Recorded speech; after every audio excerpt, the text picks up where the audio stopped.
अच्छी चीज प्राप्त करने के लिए थोड़ा कष्ट तो उठाना ही पड़ता है और सत्संग उन वस्तुओं में से नहीं है जो इतनी आसानी से मिले।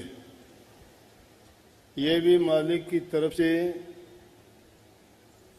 संयम को जांचने के लिए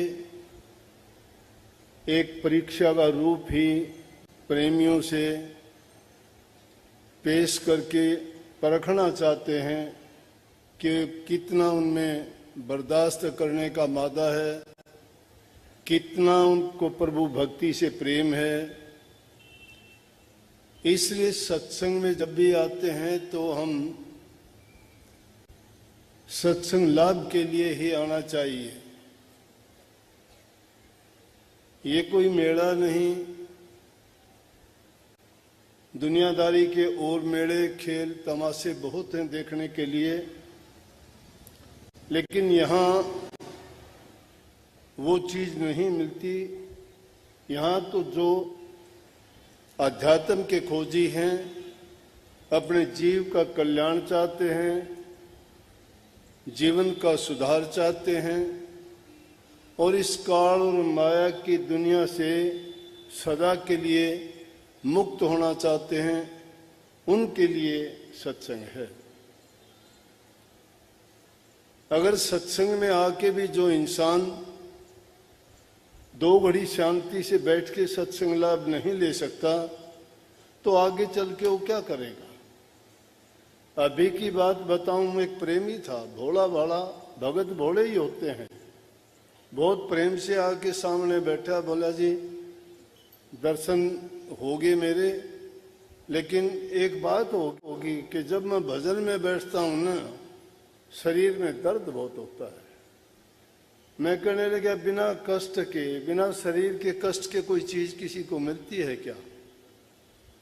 दुनियादारी के पदार्थ भी अगर आप प्राप्त करना चाहते हो तो उसके लिए भी आपको मेहनत करनी पड़ती है। मेहनत करने में आपको कष्ट भी होगा, बर्दाश्त भी करना पड़ेगा वो कष्ट, दुख, दर्द, पीड़ा जो भी होगी। अब ये छोटी सी गर्मी क्या मायने रखती है? आपकी कोई सजा थोड़ी हुई है कि आपने कोई पाप जुल्म थोड़ा किया है, आपको किसी ने मजबूर करके थोड़ा बैठाया है यहाँ पे। आप अपनी मर्जी से अपने लाभ के लिए, अपने कल्याण के लिए, अपने हित के लिए, अपने पाप कर्मों को धोने के लिए, अपनी बुराइयों को त्यागने के लिए यहां बैठे हो। आपका स्वयं का अनुशासन आपको बैठाए हुए है।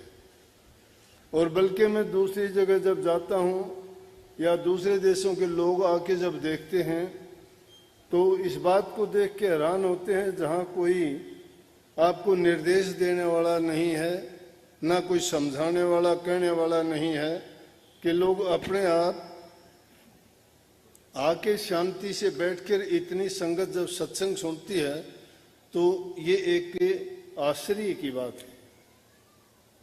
लेकिन वो उस बात को नहीं समझते कि वो आश्चर्य किस बात में छिपा है। क्योंकि जिस चीज को हम सत्संग से ग्रहण करना चाहते हैं वो बहुत बहुमूल्य चीज है। उसका ना कोई तोल है, ना कोई मोल है, ना उसकी कोई दूसरी दुकान है।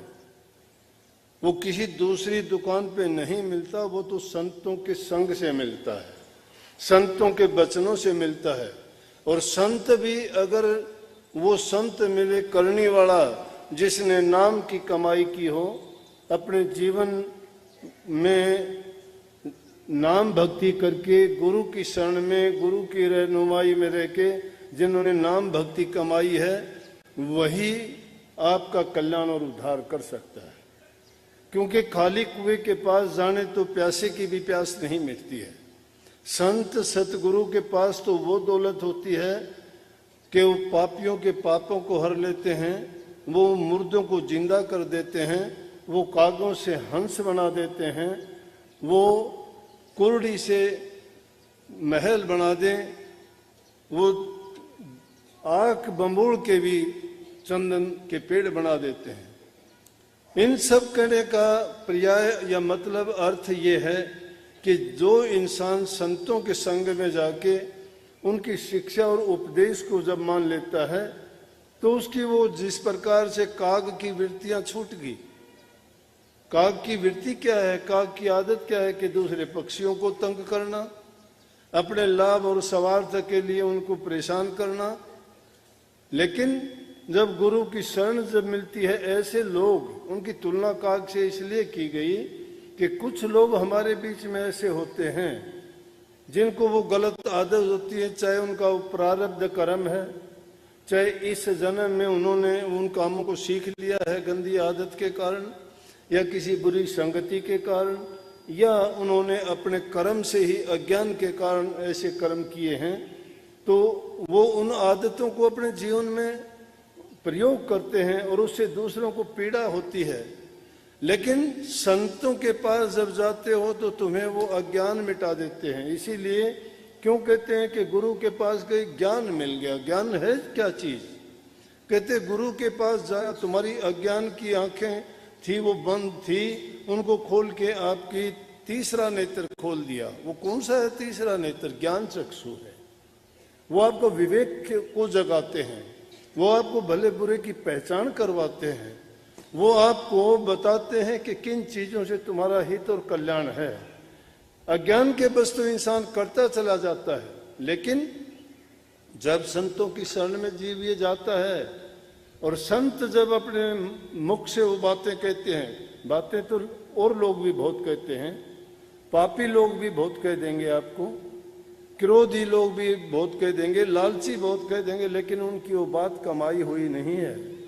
जिस प्रकार से पीपल और पेड़ ये बड़ के बीज होते हैं, कितने बीज पैदा होते हैं, पेड़ के नीचे कितने पैदा होते हैं, वो पेड़ नहीं बन सकते। पेड़ वही बनता है जो पक्षी खा के उसके पेट में चला जाता है और वो बीज पक जाता है, चाहे वो पक्के पत्थर के ऊपर भी गिर जाता है, वहां भी पैदा होकर पेड़ बन जाता है। इसी प्रकार से संतों का जो कमाया हुआ वचन होता है, वही वचन हमारा काम करता है। हाथ में लेके लेने से कोई तीर चला दे तो उस तीर से कोई निशाना नहीं लगता, वो किसी को घायल नहीं करता।